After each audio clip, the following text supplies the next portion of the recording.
Hey, it's Kellen, and today's guest, you guys are going to get some rap game. You know, that's where I got my start in all of this entertainment, showbiz, whatever. So I'm just so happy when I see a true blue, black, caramel rapper, female, who she is a real boss. Her name's Red Diemond. Now that's Diemond, Dyemond. Check all the links out in the description box. You know, she's going to let us know why, to our purpose and our passion, why there's no magic, nobody can stop you. She's a master of herself, the definition of true badness. She's getting her crown, and she ain't, that's a statement. She ain't asking for permission. Diemond, what's going on with you, mama?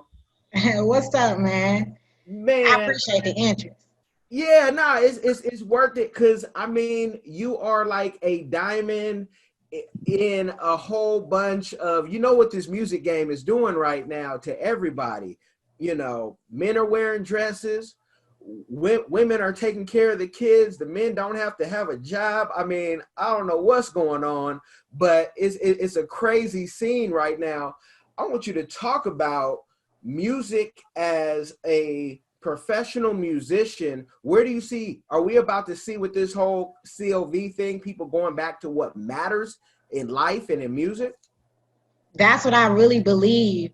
Because like you said, it has been like, when I look at the artists and I see like a lot of people have been clowns, like not caring about what they've been giving people and stuff like that. I definitely believe like with this, what's COVID-19 going on, with that going on, people are seeing that it's more about us, you know, taking care of each other, us being there for each other, you know what I'm saying? And so I definitely believe that what's happening now in the world everywhere, that hopefully it'll change some minds on how they present their music to the world. Okay. And you have a great video, very inspiring, that everyone can listen to. You can listen with your children. You can listen with your crew while, you know, you might be popping a bottle. You can hear it and say, oh man, that's deep. While you're getting ready to go to the cloud, some of y'all who like to partake in that, you can still hear it and it won't be corny. So with that being said, in this new music era, and I know, you know, you're in Arizona, are you finding that there's, you know, in Arizona, there is a music scene? Are you able to get on the stage and, you know, really rip your thing in Arizona? I'm not affiliated with it. Really? Really. Like, I haven't been performing here at all. And I remember one time, I'm not sure, I'm just speaking on when I like Googled or YouTube, like the Arizona music scene, and it's really not as big as you would think it is.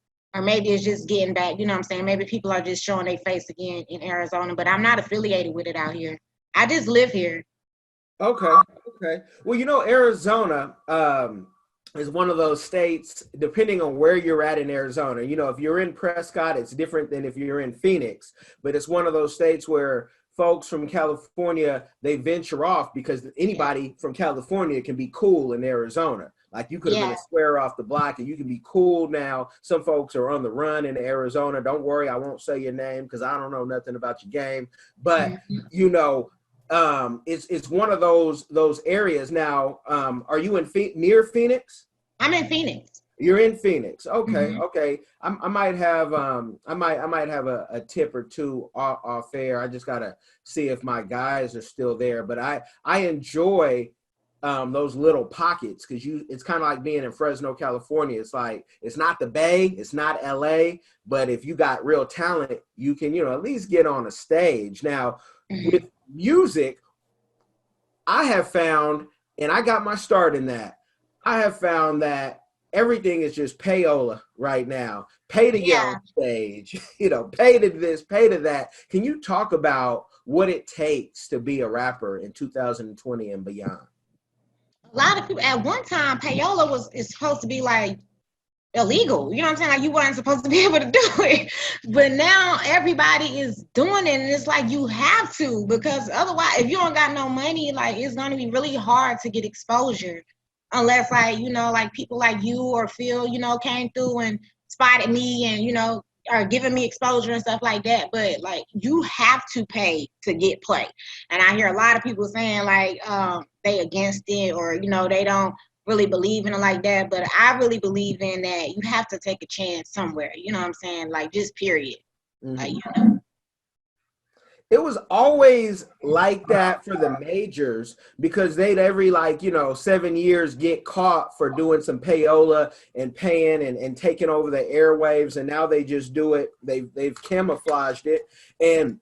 But I've always loved the underground because the underground is where the majors get their sound and take stuff. But it's funny how even the underground, even college radio, everybody wants that bag, or what they want, or they want to sign you.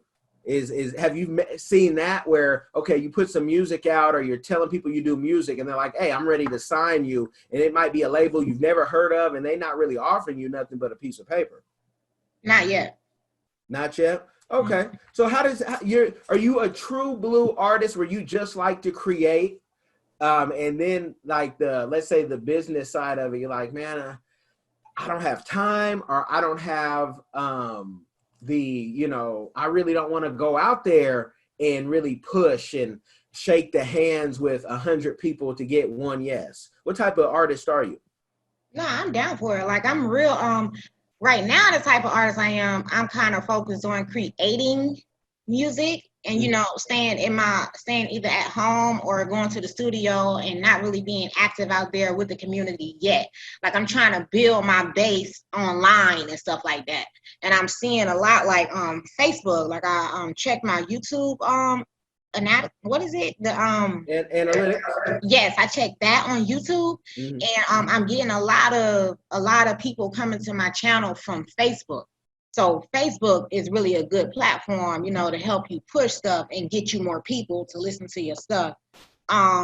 I'm really good with creating, so I'm like getting beats from people. I do have people offering me beats and stuff like that, and so I'm getting beats from them, and I'm just like focused on creating right now. Definitely ain't trying to go out and shake nobody's hand right now. I ain't trying to do that, but so I'm just kind of focused on seeing who my audience is, because I'm having a hard time finding them, trying to find out, who they are, and I'm just really I'm really scoping it out, if that makes sense. I'm just scoping out who belongs to me and who I belong to, so I can know what to give you and know who, what I'm saying, how to go about it and stuff like that. You're finding your tribe.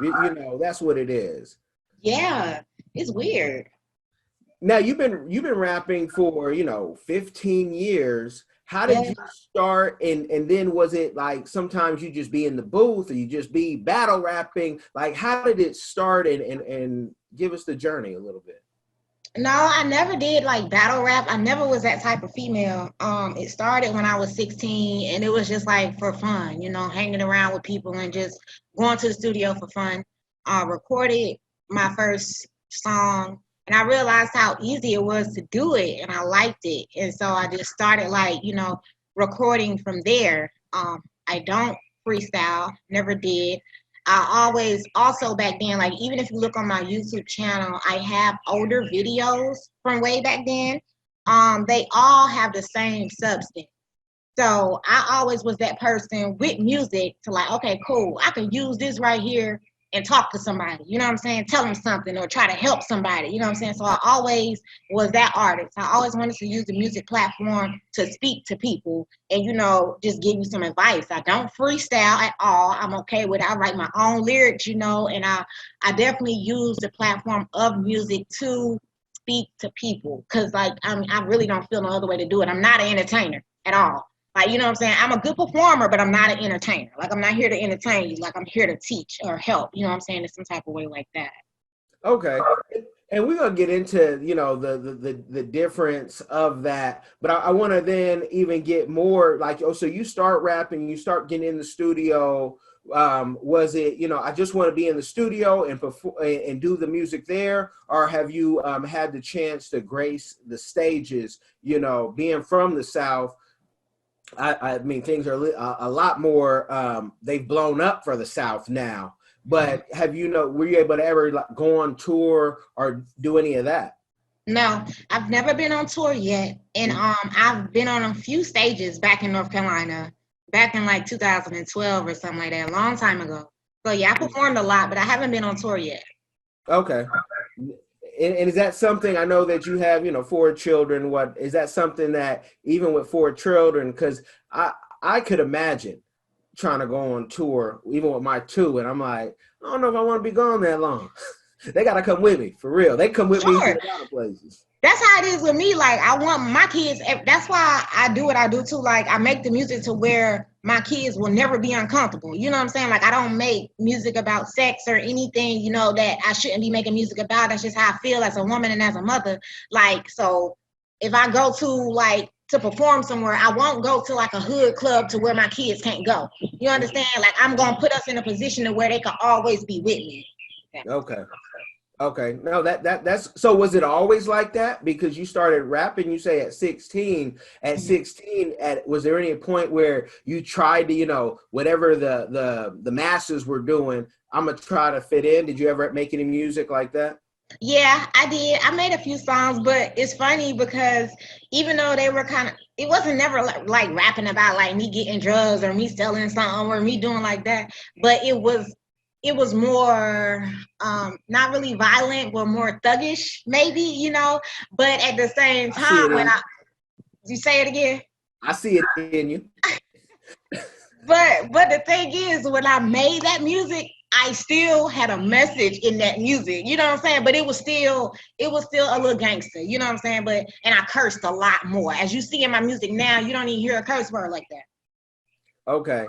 Now, was that music out publicly? Because I have a feeling that you've taken some music down if you've put it out there in the universe, or you had another name, or you know, have you you know, washed some of that music, or have you left it in a secret vault, or where is that?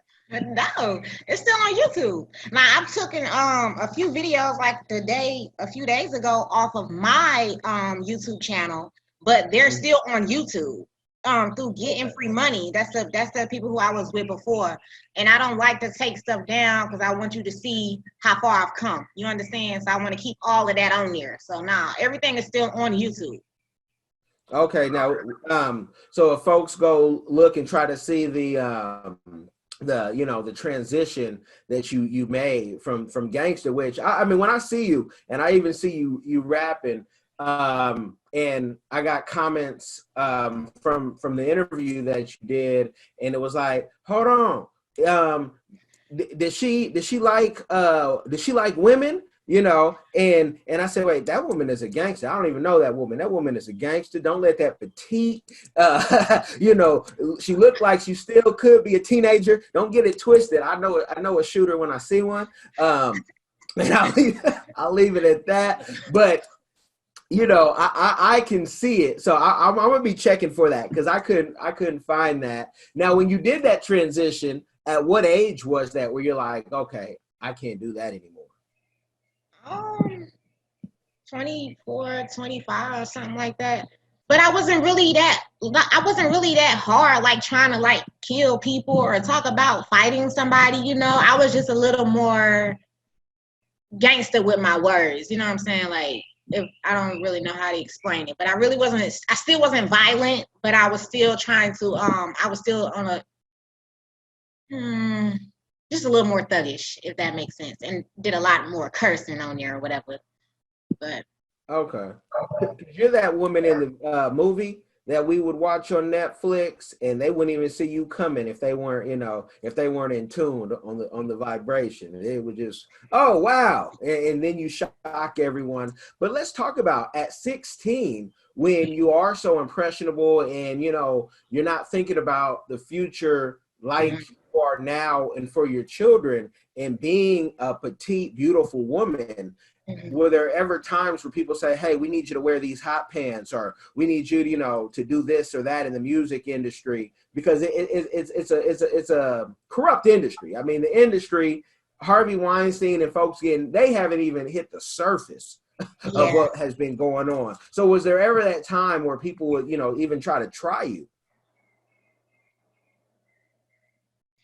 there was the people who I hung with, they knew better because they already know who I am. There was this one guy who tried me in that area and tried to get me to, he was a pimp.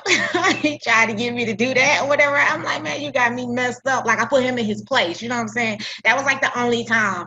But I don't really, Other than that, nah. Everybody else who I was affiliated with, they already know who I am. So they know like that is not gonna happen regardless of what we say or what happens. You know what I'm saying? Nah. So Okay. And can you give some advice to women who are trying to get in entertainment and being tried, especially the young girls? What are some things that they can say or do to, deter people? And I got some solutions too, but I want to hear yours. what say the question again. So what are some things that, a young woman being in this industry, what can they do to try to deter some of the those people who are going to try? And let me give you some background. I'm going to say mine first. Okay. Men are always going to try women, whether Yes. you're in music, whether you're in business, wherever. My thing is, I tell women, hey, tell them that you just, tested positive for herpes and you need to clear that out first. Or, Oh my God.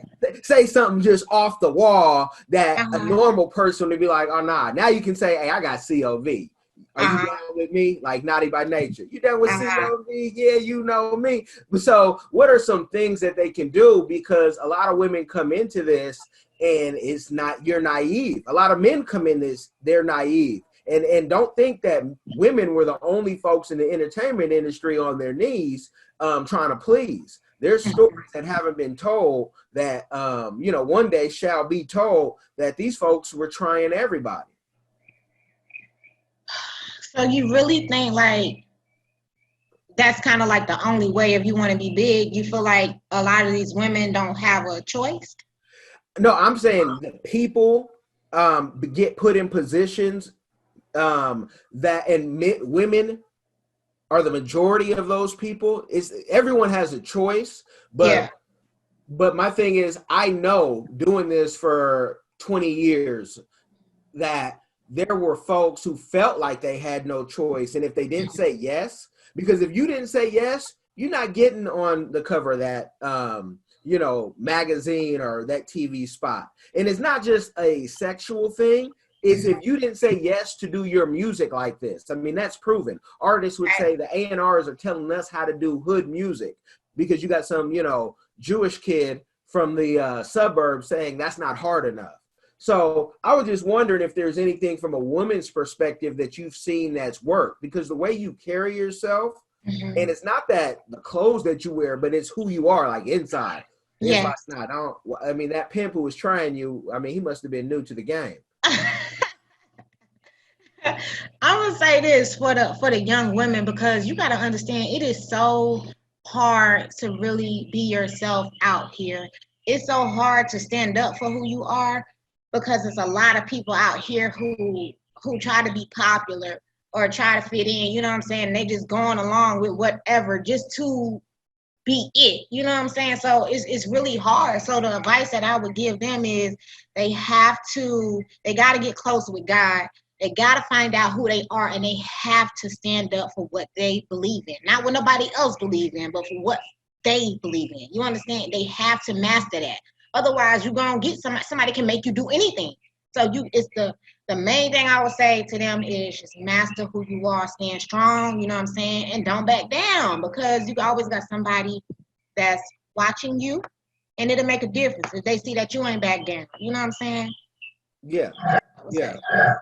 And know that you're enough. And I've worked with youth for over a decade as well, from like group homes. When you get somebody who's already been abused by their uncle, their daddy, their whatever, and then you have somebody who is telling them, I can change your situation and your family situation, and I'm not asking you to do anything different than what someone else has. It's a mental like blog, like it's manipulation. And it's the straight devil, but that's what the entertainment industry has, a lot of those people in it. And it's not that everybody's like that, but once you get caught in that cycle, the people can see you coming from a mile away. Yeah. And And the other part of the game of music is, putting in the work And it's not easy to make a song. It takes hours. Can you talk about the process of what it took to, make your music and make a video? How long was that period, and what did it entail? Well, for Ignorance is Bliss, I put that out. I made that back in July of last year. Mhm. And I was mad because usually I make my music off of emotions or if I'm feeling a certain type of way. And that year, with that song last year, I was watching the BET Awards and I was truly upset with what I saw.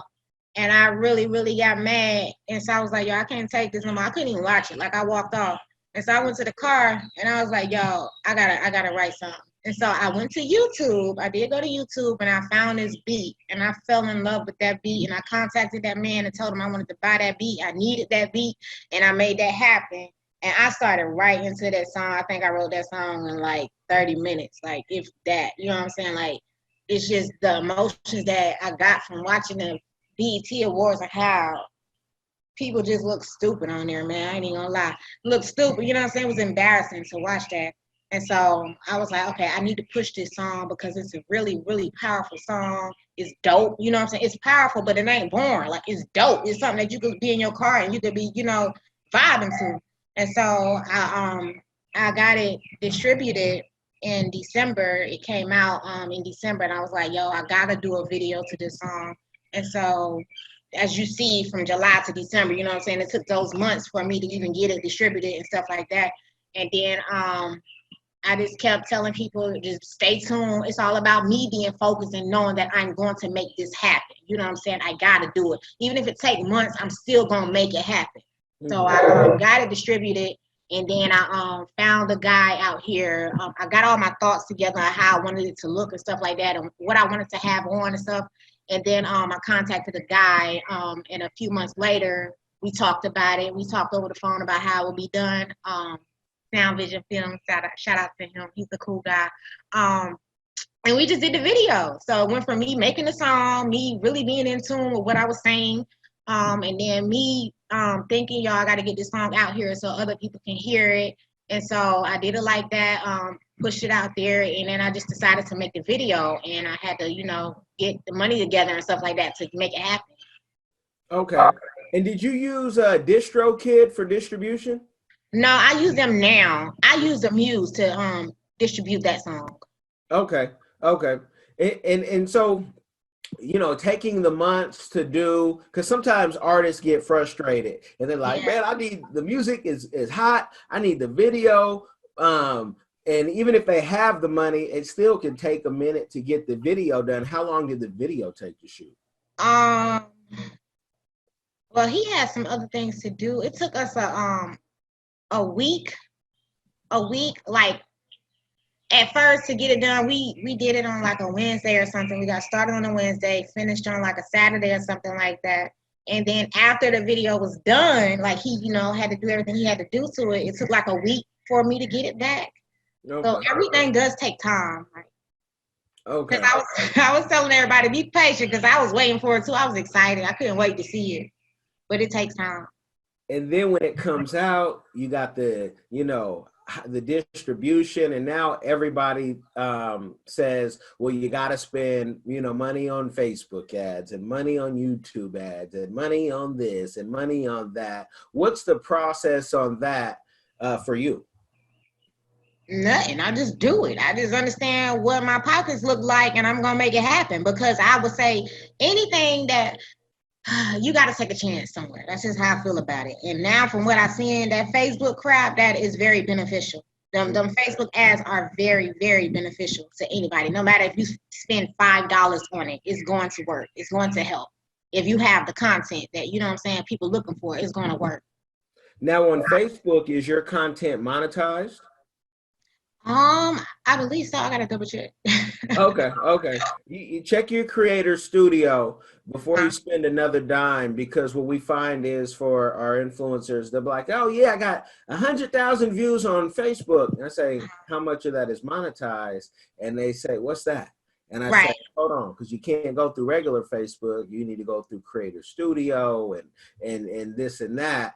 Because in music right now, there are in everything, there's popularity and then there's profit. Uh-huh. And so the popularity, everybody wants to be like a movie, but for me, I know the folks who you don't even know who they are, but they made $5,000 today in profit. And that's where I think the musicians who aren't going to get the push from the, machine, that's where you have to be. So that that just asking about that. And I'm glad to hear you say your Facebook then switched over to your YouTube, because I mean, you need to be on all these different platforms. What are your goals in music? Where would you, like, if you could, just write it all out, write the vision plain, where would you want to be and what would you want to be doing with music? Taking over the music industry, period. Like, I just want better for our people. And I want to be like Michael Jackson type big, you know what I'm saying? Not just for the hood, but for everybody, because I think we all need it, you know what I'm saying?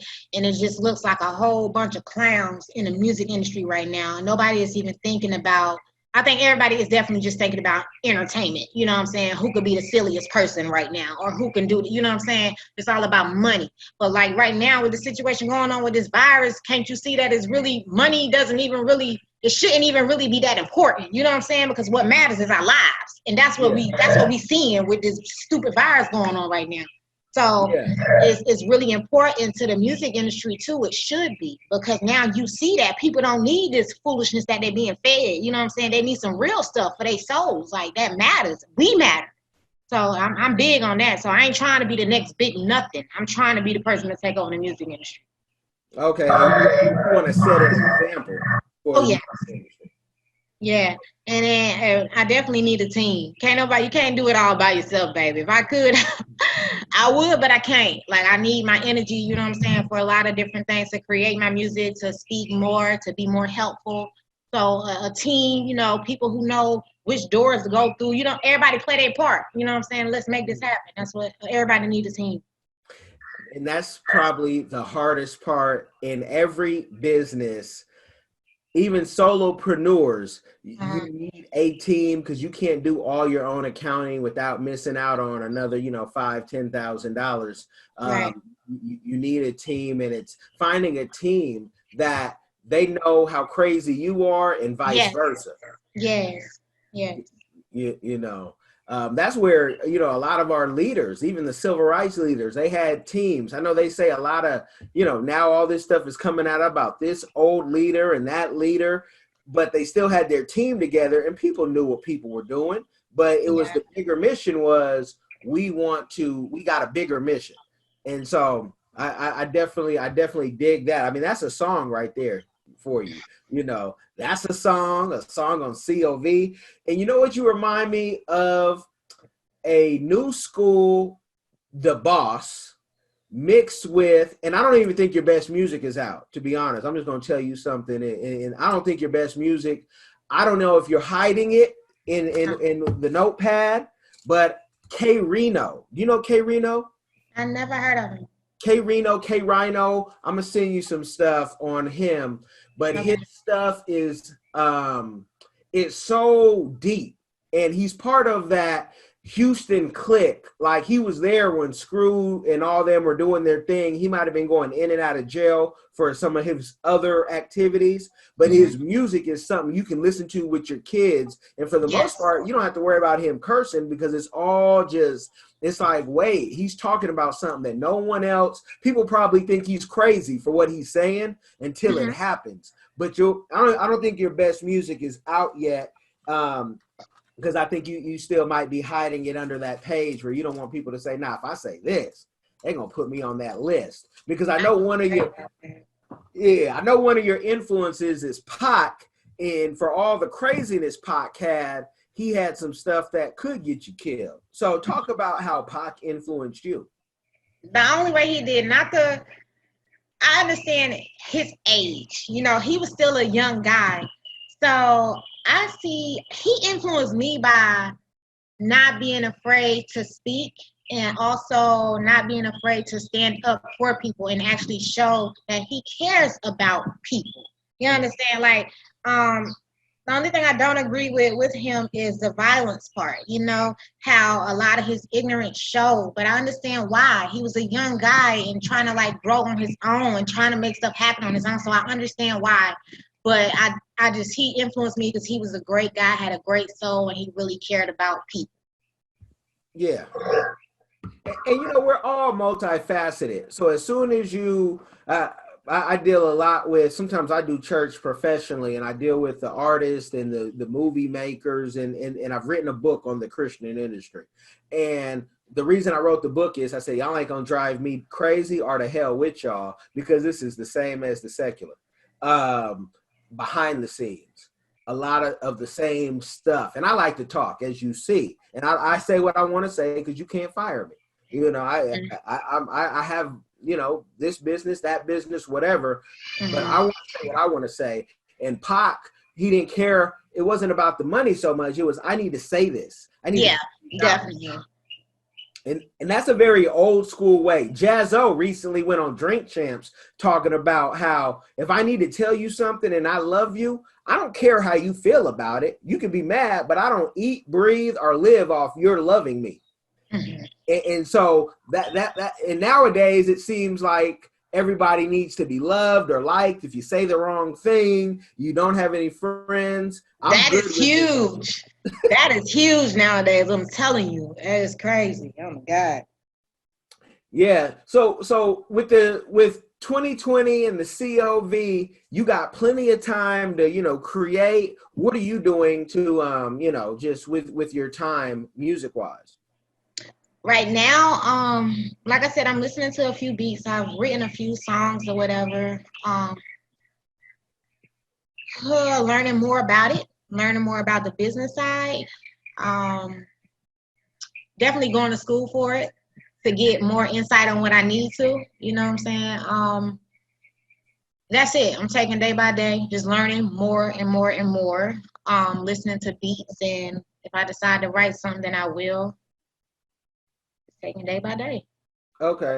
Now, is writing one of those things where is it a mental drain, kind of like a masseuse? A masseuse sometimes will say, I can only handle this many clients in a day because the energy it takes out of me. It is writing something where it's like, if I'm not ready to purge, I don't want to pick up that pen. Yes. Yes. Okay. Talk about that, because folks, you know, sometimes people say, Kellen, man, you taking this deeper than it is. But talk about that process and what it does to you. Nah, it's not. Like if you like if I sit there and I have a beat or something that I want to write to, and I'll probably be like ready to, you know, just go ahead and get started on it. But feelings and you know, energy and stuff can change like that or whatever. So if you're not feeling it, like you can't make yourself do it, or it's just gonna be, it's not gonna be right. So with writing, writer's block can happen. I'm the type of person if I'm writing or whatever, I come back to my song. You know what I'm saying? If it stopped or whatever, if I feel like, okay, cool, I wrote enough, I'm just gonna jam with that, and then I come back to it and finish it off. You got to. You have to take a break from it and then come back to it. Unless if it's like a really dope song and you all into your feelings, like I was with Ignorance is Bliss, like I was all into that. Like I just kept writing, like I did not stop. You know what I'm saying? So sometimes you have that, and sometimes you have the times where you have to stop and come back to it. You know what I'm saying? It don't matter if you come back to it, because it's still gonna be fire, because you know what I'm saying, you're gonna have fresh energy when you come back to it and get back on it. So you have to take a break sometimes, and sometimes you don't. Now, what do you do with the music that you come back to and you say, "Nah, I'm not. I can't put this out"? What do you do with that music? Whether you put it on paper or you put it on audio, what do you do with that music? I never did that. Like if I'm writing something and I come back to it, I know it's gonna be something that I'm gonna, you know, deal with. You know what I'm saying? I'm just gonna finish it. Okay. Hold on, because I do believe it was a song, maybe, or maybe not even just a song, but something that I just wrote, you know what I'm saying, just writing out my mind or something like that. I'll throw it away, you know what I'm saying? I might just throw it away or whatever. That's what I'm saying. Don't throw that away. That's for the vault for later. That might be for the kids. That might be for the kids to say, this is like RZA does. he got a whole vault of stuff that you'll never hear until he dies, right? It might be 15 years or 16.5 because of the woo. You know, don't throw it away, because the thought happened, the feeling happened, and to scrap it is to scrap the feeling, but there's a reason for it, because and this is just something that I'm feeling like you could write a book today if you wanted to, and the world would need to hear it. But then to be overcritical of each word as a writer versus what the people need to hear. Sometimes our words aren't going to be perfect, but it's not a lot of mamas and daddies out there that are teaching wisdom, that old school wisdom. So, you know, we'll mess up on things we say, but they need to hear it. Because you could really, this is my challenge, you could do a song a day if you wanted to. You could do a song a day and just throw it out. And there's artists who do that and they can go viral, and that's all good. That's not the point. The point is that even if you got 30 listeners a day, but it was the same 30, and those 30 share it, the compound effect, and there's a whole book on the compound effect, but you, with that, it would build your audience, because it's not about going viral. It's about getting one and then going on. And let me give you some game on this, because we don't like to just get the game. I like to give it. If I was to say, I'm going to give you $3 million, or I'm going to give you a penny, and it's going to use the compound effect where it's going to double every day, which one would you take? Most people would take the $3 million. In the book, The Compound Effect, and I'm going to send it to you now. So you can see what I'm talking about and the visual. They have it where at the end of the 31 days, you would actually make 10 million, because of course your one would go 2, but once you get to the 5 and then it goes into the 10, at the end of the month, it's doubled so much that, but most people take the 3. And that's in everything. Most people take the record deal instead of going independent and putting their own money and saying, I don't need the Gucci. I'm gonna pay Hoochie to go run these flyers back in the day. You know, I'm old school with this. I'm gonna pay so-and-so to make sure that I'm, you know, inside the clubs and my music is bumping or it's on the radio. So it's that type of vibe where if you just do a little, and your tribe will find you. There's a popular author by the name of Seth Godin, Godin, and he talks about finding your tribe. He's written over 200 books. But most of his books aren't bestsellers. But the two handfuls that are have made him he's like Gary V, pretty much. So it's about finding that tribe of people you talked about in the beginning and letting them just rock with you and saying, hey, since you guys like this every day, why don't you join my Patreon or my OnlyFans? Because OnlyFans is not only for Instagram models who want to be half naked. OnlyFans is for those who can't get paid on other networks. And there's so many sites like that. But you could do a song or inspirational thing a day because you got 4 children, but you probably got 4,000 who need to hear that game right now. And only you can give it. It's tough because honestly, right now, I am doing it a lot by myself. I have a few people trying to help me, but I am doing a lot by myself. So I'm trying to find where to go. And then being that I'm not just like everybody else, like I just started Instagram and Facebook, all this stuff like the end of last year, like literally. So like I'm just building from scratch, you know what I'm saying? And then I'm trying to find where to go. And I really feel like a lot of people not just gonna tell me, but I know the right ones would tell me. So I need all the game I can get, because once I get it, it's a wrap. Like I feel like once, you know what I'm saying, the right people hear me, just let me get to this crowd. Like, so that's where I'm at right now too, like trying to find what platform to use, or, you know, I know it's so many different websites and stuff that I can use, but I'm not aware of. So that's why I'm going to school too, you know, to like just feed myself and like make it happen. You know what I'm saying? Because I need to get to more people. I know for sure I do. Yeah. And the right where to go, you're right where you need to be. And to get that, you know, the education, it's to read the things that others aren't reading and explore and go where others won't go, and they'll say that's crazy. You know, the lane for you said that in your your interview, you said they can't handle me. Yeah. And I was like, to many people, when women say that, especially, like, oh, here's another woman saying they can't handle it, whatever. Yeah. But they can't handle what you have because only you can handle you because God gave it to you. And where you need to go is just what do I need to learn so I can at least have the basis? Because getting a manager, getting an agent, this is why so many of us get taken advantage of, because we got these Don King type figures who they know everything and they know where to, screw people in the right way.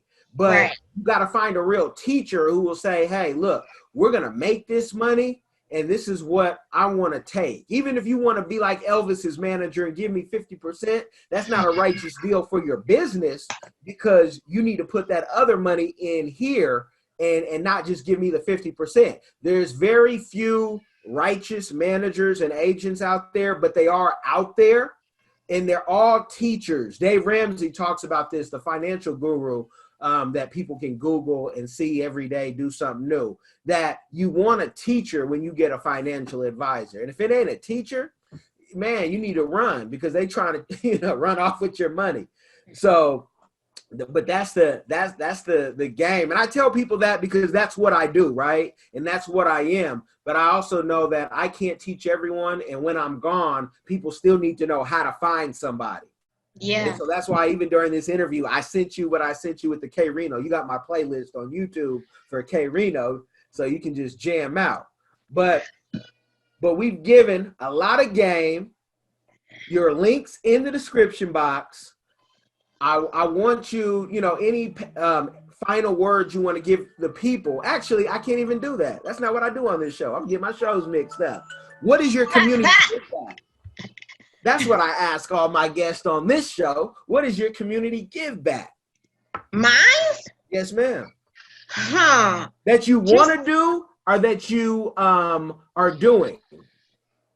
I'm trying to help give light. I don't want to be a preacher or nothing like that, but I feel like there's so many children, not just adults, but there's so many children out here who need that guidance, who don't have like parents that's trying to help them understand the important things in life. I'm just trying. My give back is just helping give light to the world. That's definitely that. Okay. And that's through your music. Are there any other, things that you do? I didn't get into the personal life intentionally because that's for round 2. But yeah, let's keep that at round 2. Yeah. Not yet, but we're gonna get to it. I'm doing it through my music, definitely. Okay, awesome. Well, y'all got the game. I don't want to give you a game overload. I thank you for coming on. I thank you for having me.